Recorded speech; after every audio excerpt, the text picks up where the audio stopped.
एक सुबह आर्यन अपनी पत्नी आयशा को ऑफिस छोड़ने निकला।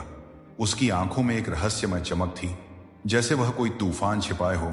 उसकी सास सीमा हर सुबह ताने मारती, निठल्ला मेरी बेटी के टुकड़ों पर पल रहा है। उसकी आवाज घर में चाकू सी चीरती, लेकिन आर्यन चुपचाप सिर झुकाकर काम में जुट जाता। आयशा कॉर्प की मालकिन आयशा एक सशक्त और खूबसूरत बिजनेस वूमन थी। 3 साल पहले उसके दादाजी ने मरने से पहले उसकी शादी आर्यन से कर दी थी। आयशा को यह शादी एक बोझ लगती थी और वह अक्सर आर्यन को मेरा ड्राइवर या घर का नौकर कहकर पुकारती। पूरी कहानी जानने के लिए वीडियो को आखिरी सेकंड तक जरूर देखें, लेकिन उससे पहले वीडियो को लाइक करें, हमारे चैनल रोमांस जंक्शन को सब्सक्राइब करें और कमेंट में अपना और अपने शहर का नाम जरूर लिखें।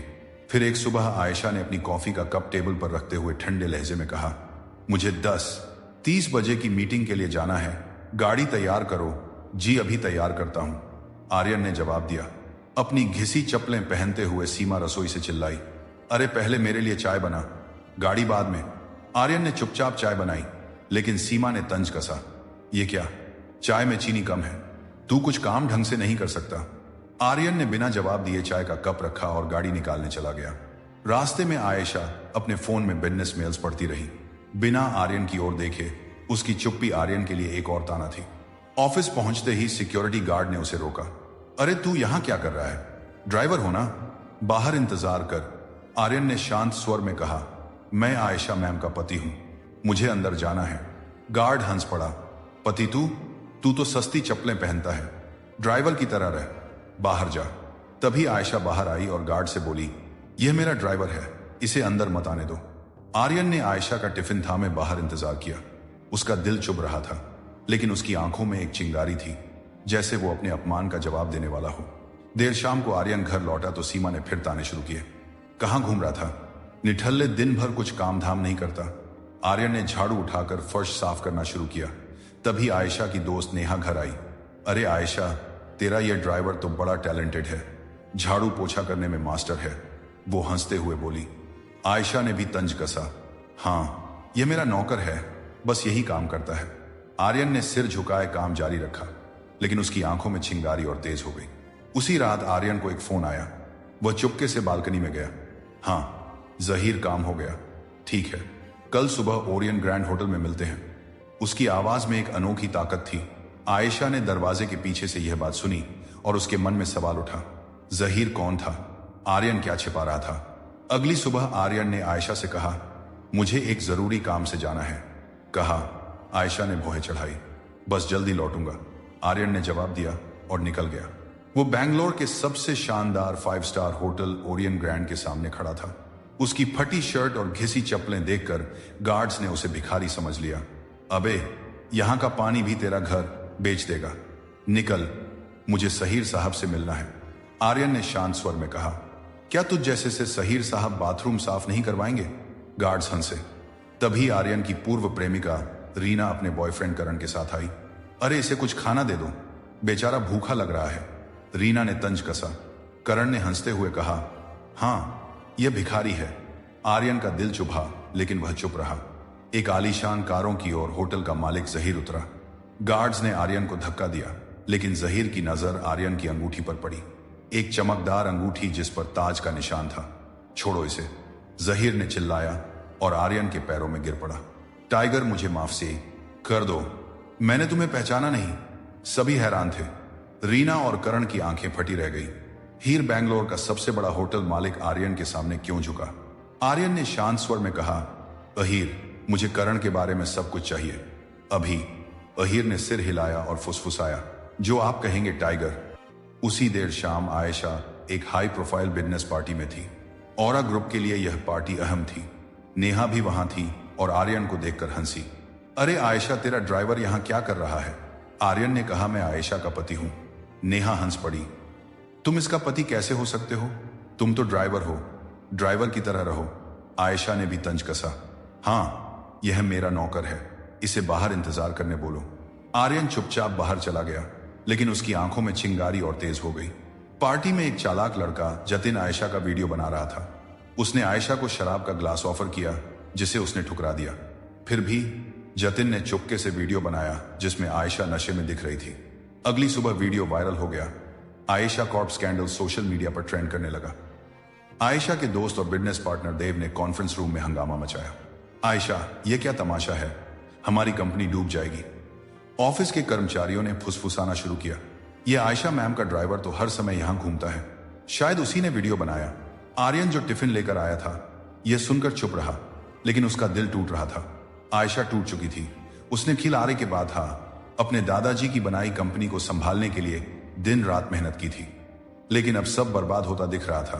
तभी आर्यन कॉन्फ्रेंस रूम में दाखिल हुआ। उसकी आंखों में एक अजीब सी चमक थी। आयशा, मुझे 5 मिनट दो, मैं सब ठीक कर दूंगा।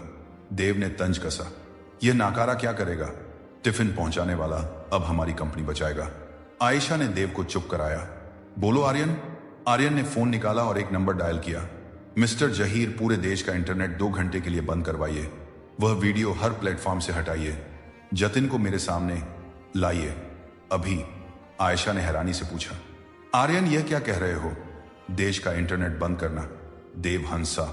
यह पागल हो गया है। लेकिन कुछ ही मिनटों बाद सभी के फोन की स्क्रीन काली हो गई। टीवी पर ब्रेकिंग न्यूज चली। भारत में इंटरनेट ठप, साइबर विशेषज्ञ हैरान, सोशल मीडिया बंद हो गया। लोग अपने फोन चेक कर रहे थे, लेकिन कुछ काम नहीं कर रहा था। न्यूज चैनल्स पर हंगामा मच गया। एक एंकर चिल्लाया, यह अभूतपूर्व है। कोई अज्ञात ताकत ने पूरे देश का इंटरनेट बंद कर दिया। साइबर विशेषज्ञों ने कहा, यह कोई साधारण हैकिंग नहीं है, इसके पीछे कोई बहुत बड़ा मास्टरमाइंड है। 2 घंटे बाद इंटरनेट चालू हुआ, लेकिन वो वीडियो गायब था। फेसबुक, ट्विटर, इंस्टाग्राम, हर प्लेटफॉर्म से वह हट चुका था। न्यूज चैनल्स पर खबरें चली।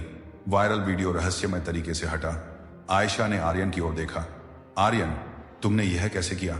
आर्यन ने मुस्कुराते हुए कहा, अभी तो शुरुआत है। तभी सिक्योरिटी गार्ड्स जतिन को अंदर लाए। वो कांप रहा था। मुझे माफ कर दो सर, मैंने वह वीडियो करण के कहने पर बनाया।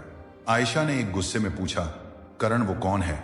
जतिन ने डरते हुए कहा, करण एक गुंडा है, उसका बॉस विंसेंट है, एक अंतरराष्ट्रीय माफिया। वो आयशा कॉर्प को बर्बाद करना चाहता है। उसने कहा कि अगर आयशा की साख गिर जाएगी तो कंपनी के शेयर गिर जाएंगे और वह इसे सस्ते में खरीद लेगा। आयशा के होश उड़ा गए तो यह सब मेरी कंपनी के खिलाफ साजिश थी। आर्यन ने जतिन से कहा, करण को फोन करो अभी। जतिन ने कांपते हाथों से करण को कॉल किया। स्पीकर पर करण की घमंडी आवाज गूंजी। जतिन, वीडियो वायरल हुआ। आयशा की इज्जत मिट्टी में मिल गई। आर्यन ने फोन छीन लिया। करण, मैं आर्यन बोल रहा हूं, तुम्हारे सारे काले कारनामे मेरे पास है। Drug smuggling, money laundering, Vincent के साथ तुम्हारी डील। अभी आयशा के सामने मांझी मांगो वरना तुम्हारी जिंदगी बर्बाद कर दूंगा। करण हंसा, तू मुझे धमकी दे रहा है? नाकारा, जा अपनी सांस के पैर दबा। आर्यन ने ठंडे लहजे में दोहराया, मांझी मांगो। करण की हंसी रुक गई। उसकी आवाज में डर झलकने लगा। आयशा मैम, मुझे मांग कर दीजिए, मैंने गलत किया। लेकिन आर्यन ने फोन काट दिया। मानी से काम नहीं चलेगा।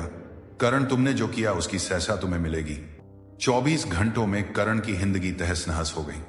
न्यूज चैनल्स पर ब्रेकिंग न्यूज चली। बेंगलोर का कुख्यात गुंडा करण गिरफ्तार। ड्रग्स और मनी लॉन्ड्रिंग के आरोप। उसके बैंक अकाउंट्स फ्री हो गए। उसकी कंपनी रातों रात बंद हो गई और पुलिस ने उसके ठिकानों पर छापेमारी कर उसे जेल की सलाखों के पीछे डाल दिया। आर्यन ने एक और फोन किया, मंत्री जी, विंसेंट के सारे काले कारनामों का डोजर मुझे चाहिए, और हाँ, ब्लू स्काई सॉल्यूशंस के सारे शेयर खरीद लें। आर्यन की यह ताकत देखकर कॉन्फ्रेंस रूम में सन्नाटा छा गया। देव, जो हमेशा आर्यन का मजाक उड़ाता था, अब चुप था। आयशा की आंखें आश्चर्य और सवालों से भरी थी।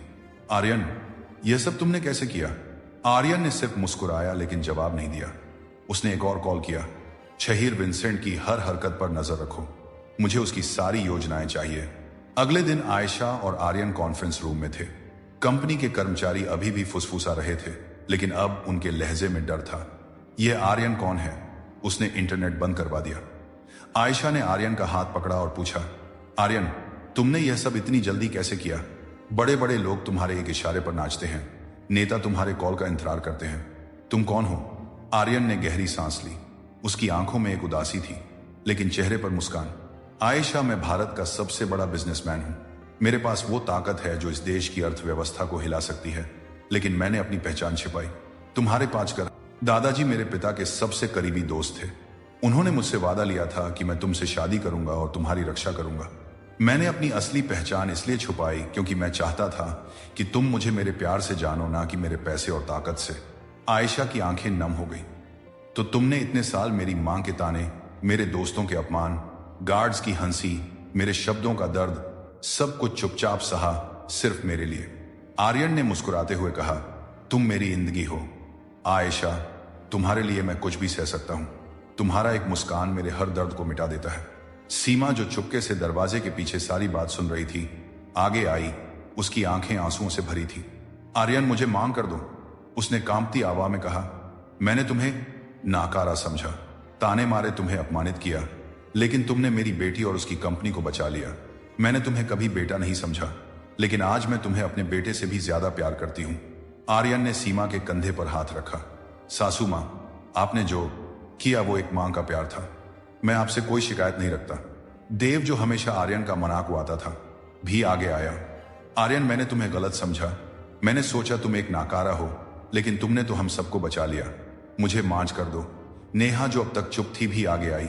आर्यन, मैंने तुम्हारा मजाक उड़ाया, मैंने तुम्हें ड्राइवर समझा, लेकिन तुम तो एक तूफान हो। मुझे मान कर दो, आर्यन ने कहा। देव, नेहा, जो बीत गया उसे भूल जाओ। अब हमें आयशा की कंपनी को और ऊंचाइयों पर ले जाना है। आयशा ने आर्यन को गले लगाया। उसकी आंखों में प्यार और सम्मान था। तुम मेरे हीरो हो आर्यन, मैंने तुम्हें गलत समझा। मैंने तुम्हें ड्राइवर और नौकर कहा, लेकिन तुम मेरे लिए सब कुछ हो। मैं तुमसे प्यार करती हूं। आर्यन की आंखें भी नम हो गई। उसने आयशा के माथे पर एक हल्का सा चुंबन दिया और कहा, तुम मेरी दुनिया हो। आयशा, मैंने हर अपमान सिर्फ इसलिए सहा क्योंकि मैं तुम्हें खोना नहीं चाहता था। कॉन्फ्रेंस रूम में मौजूद सभी लोग तालियां बजाने लगे। बाहर न्यूज चैनल्स पर खबरें चल रही थी। आयशा कॉर्प की साख फिर से आसमान पर। ब्लू स्काई सॉल्यूशंस के शेयर रहस्यमय तरीके से खरीदे गए। उस रात जब आर्यन और आयशा घर लौटे, आयशा ने पहली बार आर्यन का हाथ थामकर कहा, मैंने तुम्हें कभी समझा ही नहीं। तुमने मेरे लिए अपनी ताकत, अपनी पहचान, सब कुछ छिपाया, लेकिन अब मैं तुम्हें कभी नहीं छोड़ूंगी। आर्यन ने मुस्कुराते हुए कहा, मैं बस तुम्हारा पति हूं, मेरे लिए यही काफी है। उस रात बेंगलोर के चांदनी आसमान तले आर्यन और आयशा ने एक दूसरे को गले लगाया। उनके प्यार ने हर ताने, हर अपमान को मात दे दी थी। आर्यन की छिपी ताकत ने न सिर्फ आयशा की कंपनी को बचाया, बल्कि उनके रिश्ते को भी एक नई ऊंचाई दी। और जैसे ही चांद की रोशनी उनके चेहरों पर पड़ी, आयशा ने आर्यन की आंखों में देखकर कहा, तुम मेरे लिए वह सितारा हो जो हमेशा मेरे अंधेरों को रोशन करेगा। तो दोस्तों, यह कहानी आपको कैसी लगी, हमें कमेंट के माध्यम से जरूर बताएं। और जाते जाते हमारे वीडियो पर एक लाइक एवं चैनल रोमांस जंक्शन को सब्सक्राइब कर दें, ताकि मेरा हौसला बढ़ता रहे और ऐसे ही प्रेरणादायक कहानी आपके लिए लाता रहूं। फिर मिलते हैं अगले वीडियो में नई कहानी के साथ। जय हिंद।